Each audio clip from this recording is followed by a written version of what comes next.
Well, that's one hell of a way to start off a movie. Hopefully the rest of it keeps up the same style. And hopefully young Cristina gets counseling. This is 2020's The Old Ways, and we're about to delve into a new look at the old genre of possession horror. Spoiler alert, this might be my opinion on the film, but that's no substitute for watching it yourself. Links to the film are in the description. Now that poor girl's been traumatized, we move on. As we venture through what looks like an abandoned village, music can be heard playing inside the compound. A figure unlocks the cell door, and we see a woman is bound inside with a bag over her head. Her name is Cristina, and she claims to be an American reporter. We see that the man that came to check on her is a man named Javi, and he asks what she was doing at La Boca. She assures him that she was invited to do a story on local tribes and cultures. But then he asks what she was looking for at the place he mentioned. He doesn't seem to think that it's a good enough answer, and he goes about his normal business of cleaning and sanctifying the room. As a last attempt to make him understand, Cristina scrapes together just enough Spanish to ask if he knows a Miranda Flores, and it's enough to make him stop and question her. Cristina explains that Miranda is her cousin, and she'll explain everything for him. After that, Javi leaves the room, and Cristina observes the drawings on the walls. When she scans the room, she eventually ends up seeing Luz standing creepily in a doorway. No thank you. Can you not stand creepily in my jail cell? I thought that I was suffering alone, and now that I've seen you, kind of wish I was alone now. After Luz inspects Cristina, she ends up walking out, but she mutters that Cristina has it. What it is, no one knows. After hearing this, Javi re-enters the room and begins to drown Cristina with milk. Or at least I think it's milk. I'm really hoping that's just milk. That night, Cristina takes a huge slab of rock and tries to smash out of her bonds. It doesn't work, but we also get a glimpse into the past to see how she wound up as Javi's prisoner. We see Cristina come to a cave, and as she delves deeper into it, she begins to feel more and more uneasy. That's right, it had been a while since we had a good jump scare. That would have been enough to make me turn around and march right back to anywhere but there. It jump scared her so bad that she woke up in the present. As she lies in the bed in the cell, she continues to hear the screams. But they end up being real and coming from outside somewhere.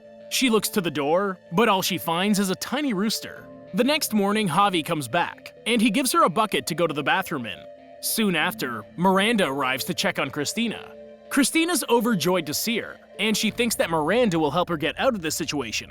Miranda asks her why she went to La Boca, and she reminds Cristina that she specifically told her not to go there. When Cristina still doesn't seem to understand why it's such a big deal to where they lock her up, Miranda explains that Luz is a bruja that practices the old ways. She explains that they just want to help, because they've seen a demon inside her. Cristina talks Miranda into getting her bag so she can show them pictures she was taking. After she shows them, Miranda and Javi step out to talk, and Cristina hides some things under her blankets. She even gets a phone call from a man named Carson, but Javi comes in and takes her stuff away again. Soon, Miranda comes back and tells Cristina that they'll perform an exorcism in the morning. That night, a boy comes to visit, but when Cristina calls out to him, he simply leaves her there. She pulls out the bag she hid under her blanket, and we see that it's a bag of drugs. She's over here trying to imagine using that little needle as a weapon, but I'm surprised she just isn't using it. If you're gonna be stuck in a cell with nothing to do, you'd think she'd try anything she has.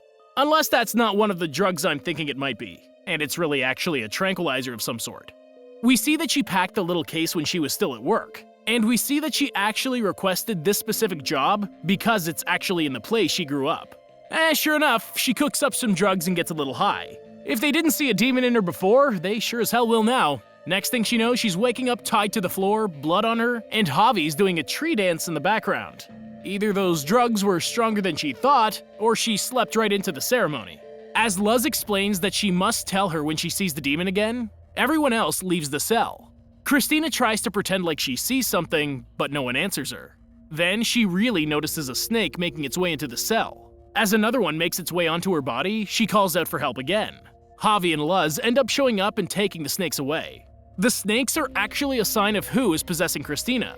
When Miranda comes in to check on her, Cristina blames her for not being family enough to help her. But Miranda blames her for abandoning her for 20 years.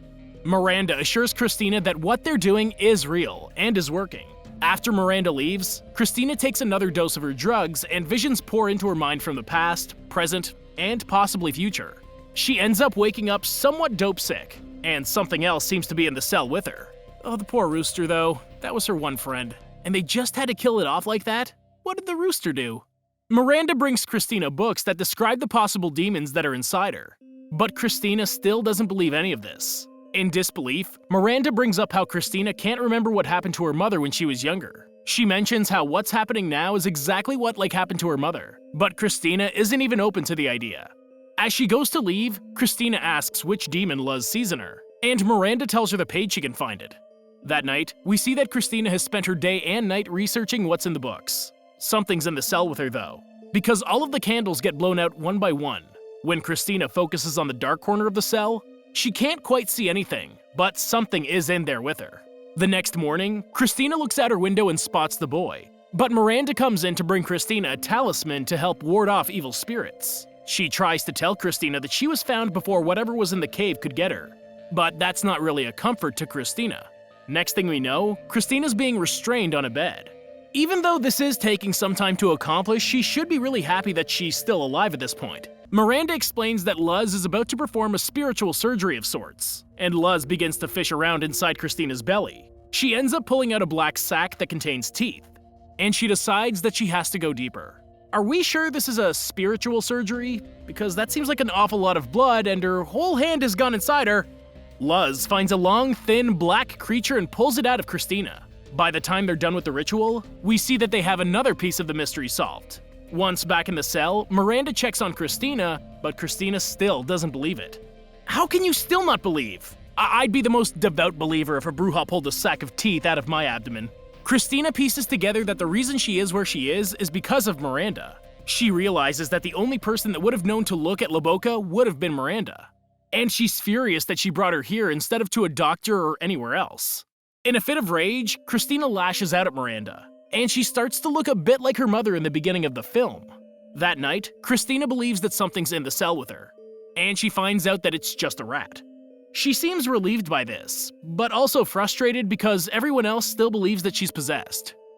What the hell was that thing? I swear, if she still doesn't believe after this, she just deserves whatever's coming her way at this point. That's clearly something that doesn't belong, and there's no one to blame but Cristina. None of this would have happened if she had just listened to Miranda, who specifically said not to go into La Boca. When Javi makes his way into the cell, Cristina points to the corner the demon's in, and he begins to try and ward off the spirit. Suddenly, Cristina sneaks up behind him and stabs him with a needle before she chokes him out with her chains. She takes the key off his body and unlocks all of her restraints. As she tries to get out of the compound, she gets the feeling that someone's following her. She grabs her phone and goes to leave, but when she comes to the door, she's stopped by some sort of barrier. When she looks down, she sees the line of salt just inside the doorway, and she finds out that she can't cross that line. She falls to the floor and starts to pull a rope out of her throat that turns into the longest strand of hair. Luz appears and spots the hairball Cristina pulled out, and she offers her a glass of milk. Cristina finally understands, and she asks Luz to help her. Soon, Javi walks in, and he sits down to share a glass of milk while Cristina apologizes for attacking him. The two of them seem to become good friends, and they even play dominoes. She asks him how he ended up helping Luz, and he explains that Luz is his mother. He tells the story of how his father used to help her, but he ended up getting a demon inside him. As a way to spare his family, his father walked to the river, swallowed stones, and was gone. Cristina tries to tell what happened to her mother, but she tells the stories that she remembers. Javi explains that when Luz dies, the old ways will die with her. As time passes, Cristina actually studies the books Miranda gave her, and she even asks about performing a horribly dangerous method called the Broken Man. The Broken Man is a method used to pull out a demon so that they can destroy it on their terms. Later, Cristina has Miranda film her as she tries to explain everything that's happened to her. We find out that she actually took this assignment to get away from everything and die. She admits that she went to La Boca so that she could die, and she hoped that no one would find her. Then she talks about how that wasn't meant to be, because there are people way better than her that care, and they're the reason for her turnaround. She decides to then give a tour of her cell, and it literally plays out like some sort of indigenous HGTV special. She shows off her bed, her dolls, and her bucket that she calls a half bath. That's optimistic at best. That night, Luz performs the final ritual. It's almost as if Luz is crucifying the demon without even touching her. As the ritual continues, we see that Cristina is in extreme pain. But we get taken on a flashback memory again. We see Cristina approaching La Boca again, and she finally remembers the incident with her mother. Back in the cave, she spots the young boy from before, and she follows him deep into the cave system. When she gets pulled out of the trance, she has a huge gash going down her face, and she explains that she saw the demon. She explains that she followed the boy, but when they ask about who the boy is, Cristina tries to tell them that it's the boy that lives around there. Of course, there is no such boy, and she spots him in the room. Should've let the rooster peck his eyes out earlier. Some of these visuals are amazing, if I might say so. He's genuinely unpleasant to look at. The demon tries to overtake the group, but Luz stands up to it. As she looks back to Javi, it's clear that she doesn't expect to live through this. Soon, the demon's heart appears, and she grabs it firmly and banishes it. The next morning, Cristina approaches the door where the barrier had been, and she sticks her hand out without any hindrance. As she reflects on everything that's happened, Javi prepares Luz's body for her final rites. After they bury Luz, Javi makes his way into the jungle. Miranda questions whether or not the demon is actually gone, and we cut to Miranda and Cristina sitting and talking about the future that night. Miranda questions whether Cristina plans on going back or if she thought about staying. In the middle of their conversation, Cristina steps out to answer Carson's phone call, and Miranda scratches at the cuts Cristina gave her earlier. She hears the demon whispering to her, and she tries to follow the sound. When Cristina goes to find her, Miranda just tells her to leave, but Cristina realizes what's really going on. After they determine that it somehow just moved over to her, Miranda comes up with the great idea of Cristina getting rid of it on her own now. Suddenly, Cristina seems to see the spirit of Luz, and she follows it to a cabinet with all of her old trinkets. Cristina sets everything up and prepares to perform the ritual. As soon as she starts the ritual, the demon strikes out and attacks Cristina. She quickly stakes the demon down by one hand and begins to read the texts. Miranda tries to call out to her cousin, but Cristina won't be swayed as she continues the ritual. Eventually, Cristina starts to sway in her conviction, and the demon gets Miranda loose. The demon gets out of Miranda, and Cristina goes face to face with it. The demon leaps out and pulls Miranda through the complex. It only lets go of her when Cristina blows into a ceremonial whistle. The cousins begin to leave, but Cristina realizes that it'll find them no matter where they go, so she stops to face it. After Miranda stabs the heart, a certain peace seems to fall upon the compound, and they know that it's over this time. The two of them start a happy life at the compound, but that's interrupted when we see more people have actually come to support the new bruja. The followers bring Carson to Cristina, and she spots the demon inside him. Carson tries to barter with her, but she can see the demon behind him. As the demon makes its presence known, the credits roll. Okay, so I thoroughly enjoyed this one. Exorcism movies have gotten so boring and tiresome, and even the classic ones seem overrated at this point. This one was a great film in general, though. A simple cast list with people that actually know how to act, fabulous makeup and effects, and a story that fit the culture it showed us. Phenomenal job. This one was an absolute win. Thank you for watching, and I hope you enjoyed the video. Don't forget to like and subscribe for more like this one. Comment what you think I should watch next, and I'll see you in the next video.